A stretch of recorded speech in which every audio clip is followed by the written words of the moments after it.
When did you have to save someone you hated? My ex-best friend Persephone had been calling me at 2 a.m. on a Wednesday in October. I'd been deep asleep. My husband Lockhart had been deep asleep. I'd been not speaking to Persephone for 3 years. The thing about Persephone is that she'd been my best friend since we'd been 7 years old. We'd been inseparable through elementary school, through middle school, through high school, through college. She'd been my maid of honor at my wedding. We'd been talking daily. We'd been a sisterhood. Then she'd betrayed me in the worst way. 3 years ago, my first husband Theron and I had been going through a rough patch. We'd been trying to have a baby for 2 years. The fertility treatments had been not working. I'd been depressed. I'd been distant. Persephone had been knowing all of this. She'd been my best friend. She'd been being there for me. She'd been comforting me while she'd been sleeping with my husband. The affair had been going on for 6 months. I'd been finding out when Persephone's husband Caspian had been finding out first. He'd been calling me on a Tuesday in August. He'd been showing me everything, the texts, the photos, the hotel receipts, the plans they'd been making to leave us. Theron and Persephone had been planning to elope. They'd been planning to take our shared savings. They'd been just 3 weeks away from doing it. I'd been confronting Theron. I'd been getting a divorce. I'd been moving to Phoenix. I'd been starting over. I'd been remarried to a wonderful man named Lockhart. I'd been 5 months pregnant with our first child. I'd been happy.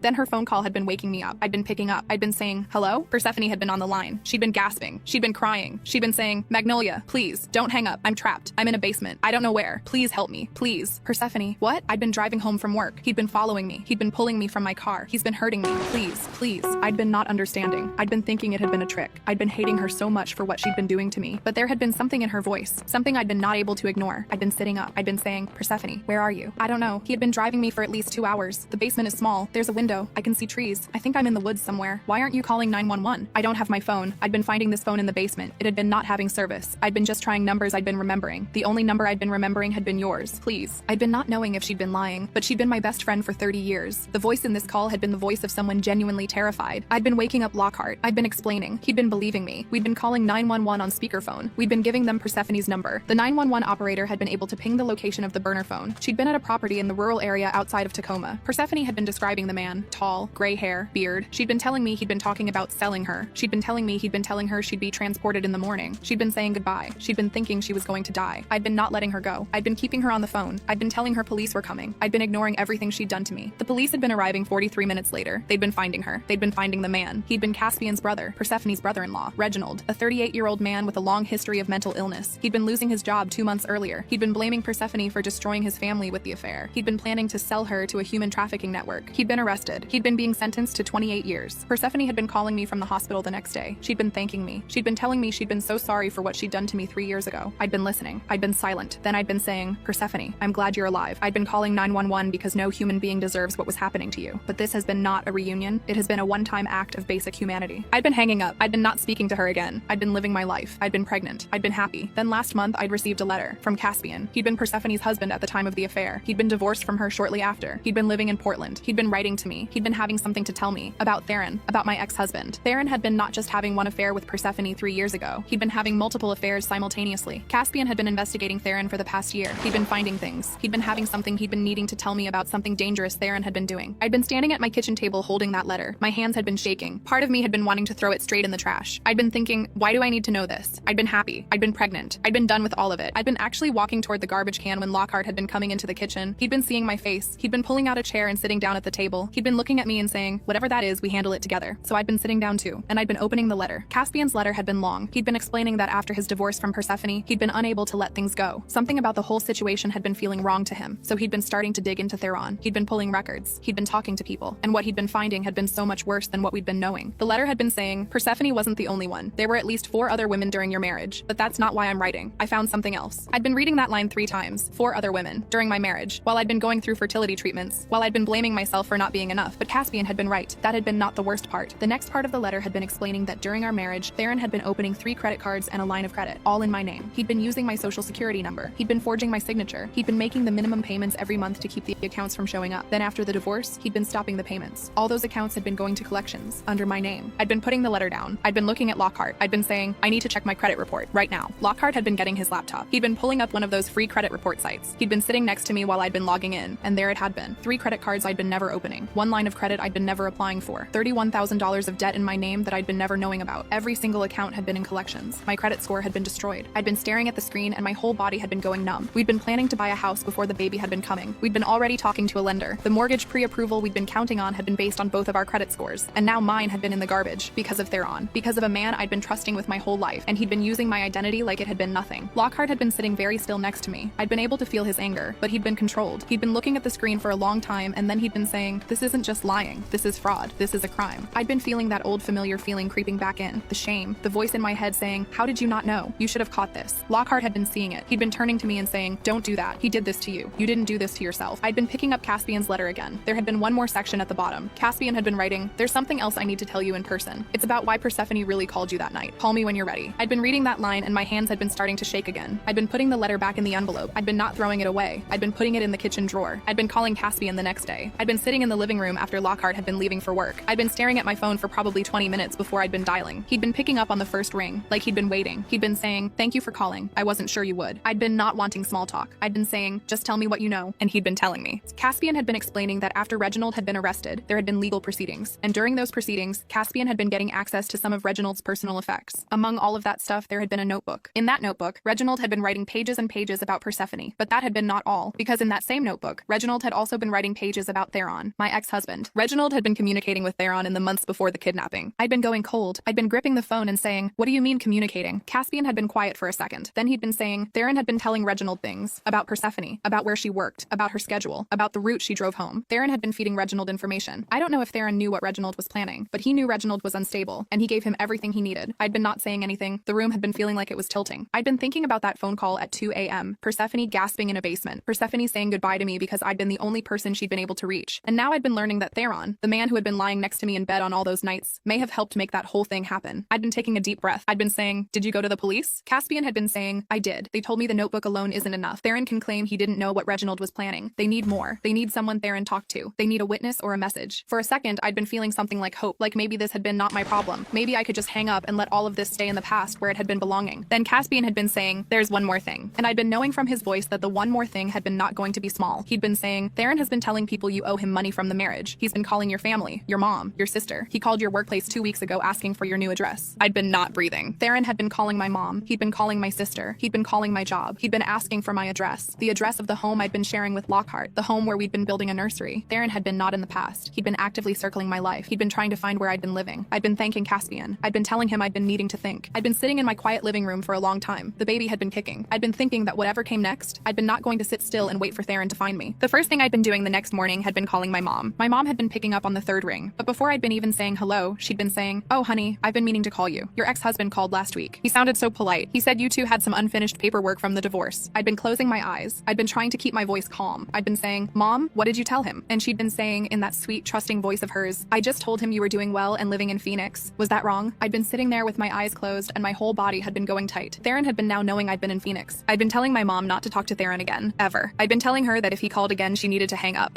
I'd been hanging up and I'd been immediately calling my workplace. The receptionist had been answering and I'd been asking her if anyone had been calling about me recently. She'd been saying, actually, yes. A man called about 2 weeks ago. He said he was from a law firm and he needed to verify your employment and get a mailing address. Theron had been pretending to be from a law firm. He'd been now having the name and address of the place I'd been working. I'd been calling Lockhart right after. I'd been asking him to come pick me up from work that day. He'd been just saying, I'll be there. When I'd been getting in the car, he'd been seeing it all on my face. I'd been telling him about my mom, about the receptionist, about how Theron had been now having my city and my workplace. Lockhart had been saying, we need to talk to a lawyer, a real one, today if we can. We'd been finding a lawyer who had been able to see us the next afternoon. She'd been listening to everything. The credit cards in my name, the $31,000 of debt, Theron's connection to Reginald, the notebook. The lawyer had been telling us two things. First, the identity fraud had been absolutely prosecutable, but she'd been saying we'd been needing to file a police report, and it had been going to take time. Second, about Theron feeding information to Reginald, the lawyer had been leaning forward in her chair and saying, if you can get him to admit it in writing or on a recorded call, that changes everything, but you can't be the one to do it. He'd never admit it to you. That had been making sense. Theron had been many terrible things, but stupid had been not one of them. If I'd been calling him, he'd been going to put his walls up. He'd been never going to slip up with me. So who would he slip up with? I'd been thinking about that question for 2 days, and then I'd been remembering something Caspian had been telling me about the other women. 4 other women who had been lied to just like me. I'd been picking up my phone. I'd been calling Caspian. I'd been saying, the other women Theron was seeing during our marriage. Do you know who any of them are? Caspian had been quiet for a moment. Then he'd been saying, I found one. She works at a restaurant downtown in Seattle. She reached out to me after the trial. I'd been closing my eyes. Then I'd been saying, I need to talk to her. That evening I'd been telling Lockhart. He'd been listening to all of it. And then he'd been shaking his head. He'd been saying, let me go. Let me handle this. He'd been looking at my belly. He'd been saying, you're 5 months pregnant. You don't need to be flying across the country chasing down your ex-husband's mess. I'd been understanding why he'd been saying that, but I'd been looking at him and I'd been saying, he was my husband. This is my fight, but I need you with me. Lockhart had been looking at me for a long time. Then he'd been nodding slowly. He'd been saying, then we go together. We'd been booking flights to Seattle that night. We'd been landing in Seattle on a Thursday morning. We'd been meeting Caspian at a coffee shop near the waterfront that afternoon. He'd been thinner than I'd been remembering, tired. He'd been sliding a folder across the table. I'd been opening it. Inside there had been printouts of pages from Reginald's notebook. There had been screenshots screenshots of phone records showing calls between Theron and Reginald in the weeks before the kidnapping. Call after call after call. And at the bottom of the stack, there had been copies of the fraudulent credit applications with my name on them, and signatures that had been looking like mine, but had been not mine.